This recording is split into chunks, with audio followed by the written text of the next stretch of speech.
Moscow and Washington, D.C. have never been closer together. According to CNN on December 22nd, 2020, during the past 4 years of the Trump administration, the United States and Russia have had an increasingly cozy relationship with one another, with many Democrats and even Republicans saying that Trump often has Russian special interests at heart when making foreign policy decisions. So today, we must ask ourselves the question, how will the new administration impact U.S.-Russia relations? And it's clear to see that the Biden administration will be much tougher on Russia than the Trump administration was in 3 key ways. First, less support for Russian involvement in Ukraine. Second, calling on Russia to embrace democratic reforms. And lastly, increasing American national security when the issue is Russia. First, while this issue does not directly impact the United States, we often have a major say in it, and that be the conflict in Ukraine.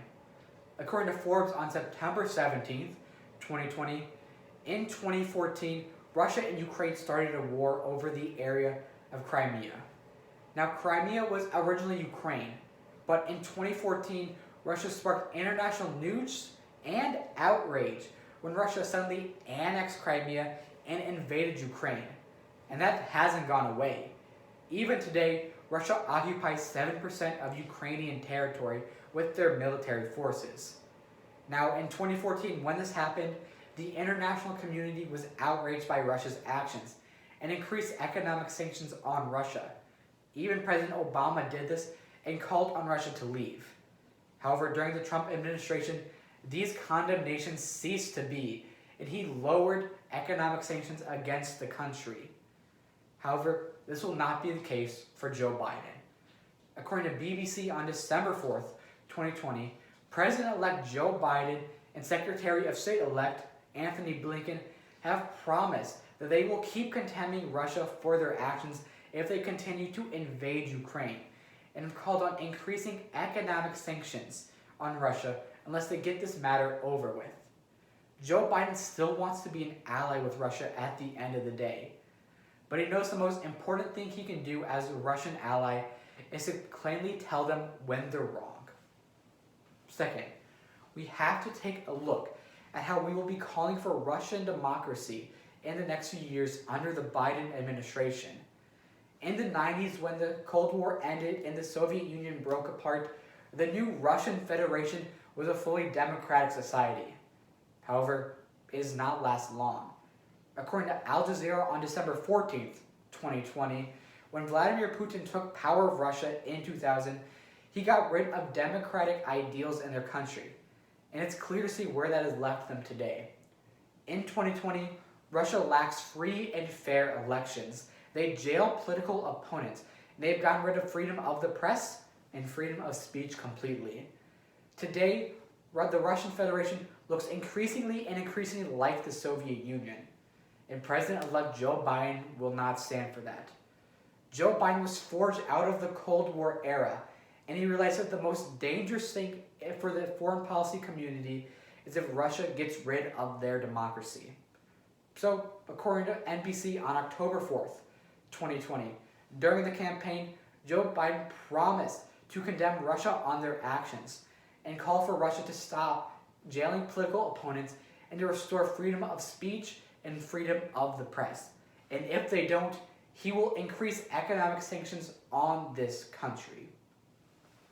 Lastly, we have to take a look at increasing American national security when the matters involve Russia. It's no surprise in 2016 that Russia interfered with our government. According to a Department of Justice Mueller report that was completed in March of 2019, in the 2016 presidential election, while Donald Trump did nothing explicitly illegal, they said that there was definitive proof that Russia interfered with our presidential election in order to help Donald Trump's chances of winning the presidency. While this is an awful thing for another country to invade our democracy, nothing has been done about it since. And it wasn't a one-time thing. Russia still is interfering with our government. According to NPR on December 21st, 2020, Russia in December made a massive cybersecurity hack of the United States, hacking 1,000 private companies and even hacking into multiple public companies, such as the Department of Defense and Department of Energy, which holds our nuclear reactors and codes. And nothing has been done about it since because of Trump's special interest to Russia, and he will not blame them for this. This will be different under the Biden administration. President-elect Joe Biden has promised to increase American national security infrastructure to make sure these types of attacks on our elections will never happen again.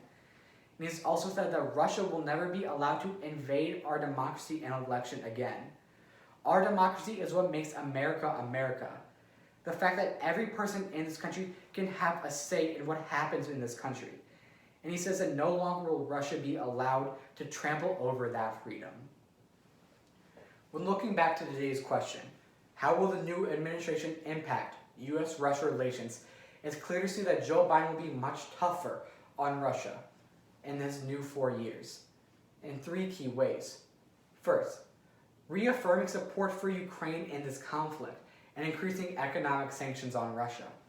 Second, taking a look at how he must condemn Russia's actions of getting rid of their democracy and try to make them embrace its reforms. And lastly, increasing American national security infrastructure and condemning Russia for attacking our democratic institutions. Moscow and Washington are closer than ever, and that's troubling for us. Moscow and Russia have made increasing attacks at our entire ideals as a country. However, under the next 4 years under President Biden, he will make sure that while we stay an ally with them, if they ever try to attack our democracy again, they will pay the price.